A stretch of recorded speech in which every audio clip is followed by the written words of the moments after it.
everybody. My name is Dr. Neela Rafiq. I'm a board member of AMPA. Moving on to segment 2 of the provider employment pathway. These job opportunities that give you direct care with patients and take less than 2 years to obtain qualifications. I will be reviewing the jobs listed in box 2, including certified nursing assistant, community health worker, a scribe, a psychiatric aide, caregiver, a pharmacy technician, and phlebotomy. A certified nursing assistant, also known as a CNA, works with physicians and nurses. A certified nursing assistant works under the supervision of a nurse. Some of the duties include monitoring patients' vital signs, helping them with the tasks of daily living, which include bathing, getting dressed, and using the bathroom, as well as eating. And some CNAs may also even administer medications. CNAs are required to have a high school diploma or a GED. Some states have an approved education program through a vocational school or community college, or many states allow for nursing students to bypass the vocational courses. They must apply for state-specific licensing. The vocational course is approximately $1,500, but it depends on the state or the institution. CNAs can work for hospitals, home health care agencies, or long-term care facilities. A caregiver, or a home health aide, helps patients with administering medications under nurse supervision. They help with daily activities, assist with planning doctor's appointments, and requires ability to do housekeeping tasks and have strong patient service skills. Applicants need a GED or a high school diploma. Typically, entry-level home health aides will need to complete on-the-job training under the supervision of a registered nurse to ensure basic skills competency. You can get certified by the National Association of Home Care and Hospice, but many community colleges offer their own home health aide certification. You may also find certification programs at vocational schools. And tuition for a home health aide certification program typically ranges from $300 to about $650. They can work in patients' homes, group homes, hospitals, and long-term care facilities. Medical assistants work with physicians, nurse practitioners, physician's assistants, and the nursing staff. They complete administrative and clinical tasks in the offices of physicians, hospitals, and other healthcare facilities.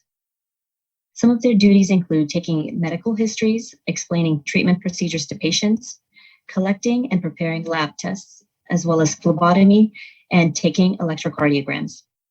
Applicants are required to have a GED or a high school diploma. They may also receive secondary education from community colleges or vocational schools that are usually about a year. Some of the skills include using computer applications and analytical skills. They may also need coding and filling out insurance forms. Pharmacy technicians, they process incoming prescriptions. They assist the pharmacist in dispensing medications. They also enter patient and prescription data into pharmacy computer systems. They usually work in the hospital or outpatient pharmacies. Pharmacy technicians usually need a high school diploma or equivalent and learn their duties through on-the-job training. They may also complete post-secondary education program in pharmacy technology. Most states regulate pharmacy technicians, which is a process that may require passing an exam or completing a formal education or training program.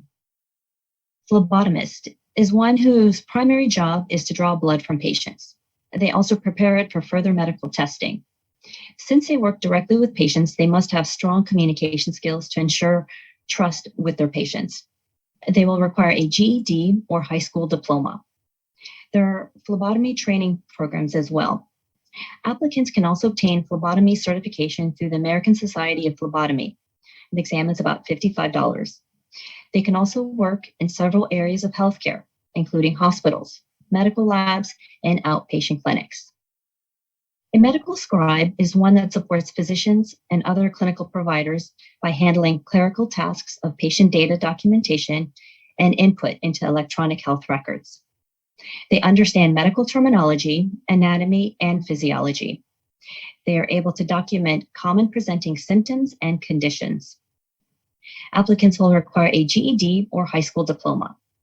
They also need to have post-secondary education, and there's also on-the-job training provided at the start of the job. Some of the skills needed include rapid note-taking and typing skills. They must also have the ability to use patient databases and processing software. And they can work in hospitals and outpatient clinics.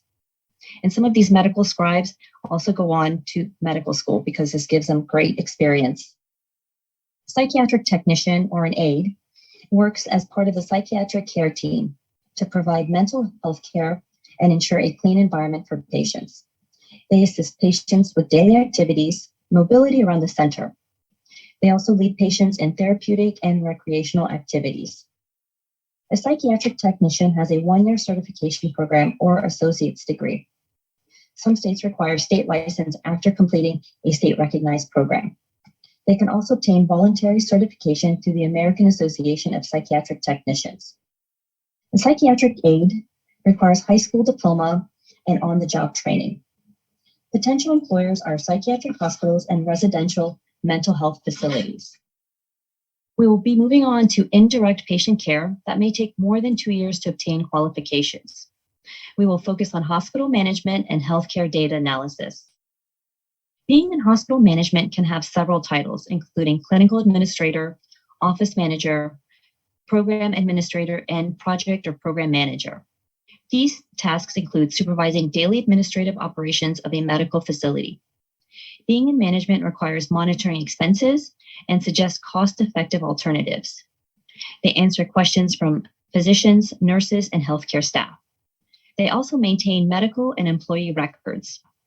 The education required is a bachelor's or master's degree in healthcare administration or a master's in business administration. Some of the skills required include basic accounting skills, Excel, database systems, and understanding healthcare procedures as well as regulations. Potential employers include hospital systems, academic centers, private practice, and long-term care facilities. A healthcare data analyst can have different titles, including biostatistician, data scientist, and data analyst. Applicants must be able to provide data analytics to support entire hospital service lines or businesses.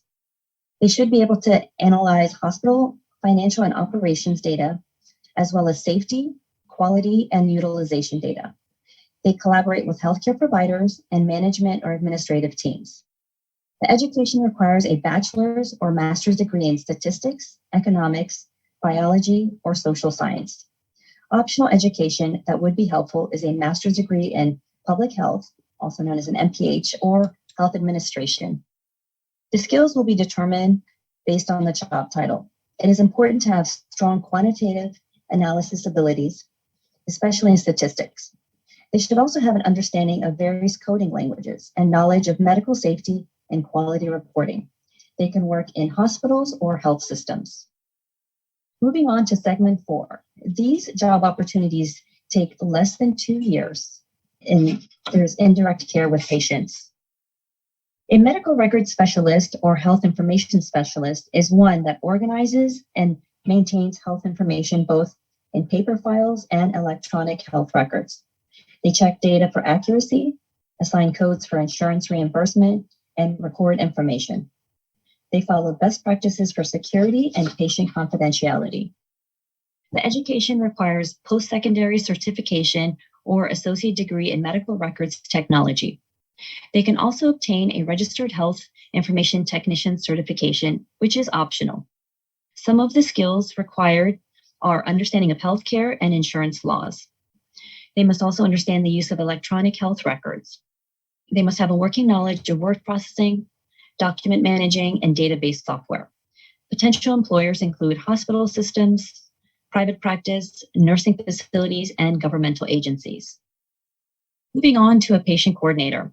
This is one who serves as a patient advocate who manages communication between patients, family members, care providers, and other healthcare institutions. They help to schedule patients' visits and answer their questions. They ensure services comply with state and federal regulatory requirements. Education requires a bachelor's degree in nursing or social work. There are also patient care coordinator training programs. Patient coordinators require management and counseling skills, as well as people skills to connect with their patients and healthcare personnel.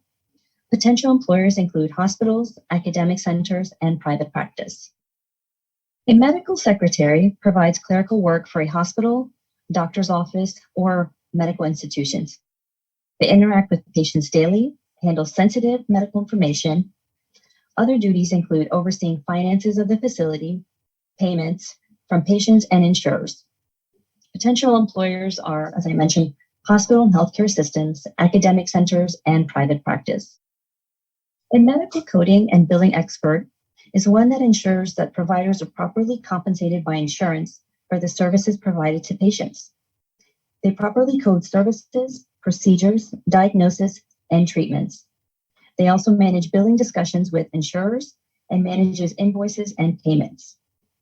The education required to be a medical coding and billing expert include having a GED or a high school education. Applicants must also obtain completion of specific coding and billing training programs, and there are several billing and coding certifications that one can pursue. Potential employers for those who are pursuing a career in medical coding and billing include hospitals, outpatient clinics, and physician practices.